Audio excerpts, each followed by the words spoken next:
Hey, I'm Christina, welcome to The Void. I just wanted to introduce you to a brand new segment here on the channel. It's called 3 Degrees of Rock and Roll Separation. So I've got like 10 years of interview archives, and there's like all these little gems of stories buried in these like monster long void interviews. So I thought this is a really cool way to kind of pick 3 out and link them together and share them with you. So themes, artists, all sorts of things will become the binding points.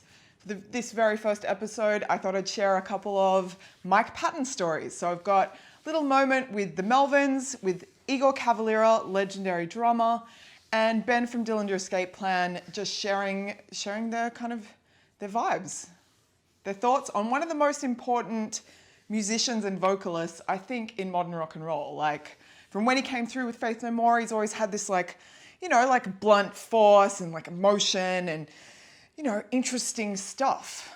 Influential, iconic, a moment in time only that human could create. So yeah, I hope you enjoy this segment. If you dig it, enjoy the content, don't forget to subscribe. Enjoy. Mike is a far more eccentric weirdo than people would imagine. And if his fans knew him, I don't know that they would be fans of his. They must have some idea that he's a weirdo. Are you more eccentric, or is he? They don't have any concept.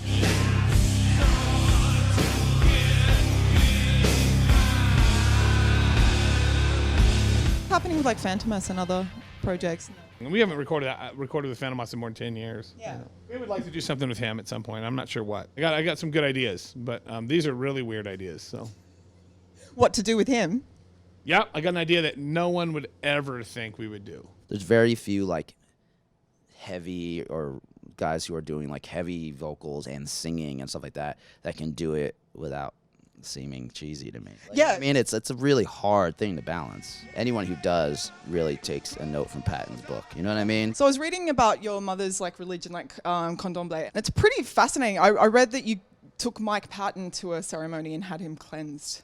What was that like? Like, that was Igor's idea? Yeah, I mean, Mike, it's one of my best friends. Like, we know each other for like years, and also Max. But we were in Brazil, and he asked me about it, and kind of like he was curious more than anything. And I was like, yeah, I'll take you. So we took him to, and he loved it because there's a lot of like really crazy African rhythms and being mixed with the Brazilian culture. Bear from Mr. Bungle played horns last night with us on a couple songs, and we were talking about just like old times, and we were talking about Mike Patton and things like that, and the experience that we had doing a record with him and stuff. And we were talking about how the respect that we have for each other, because I was like, when we did the record, I wasn't like starstruck. I was like, this is what I want. No, that sounds weird. I don't like that, and he was like, well, yeah, because nobody does that to him, and that's why you guys still have a relationship and stuff like that.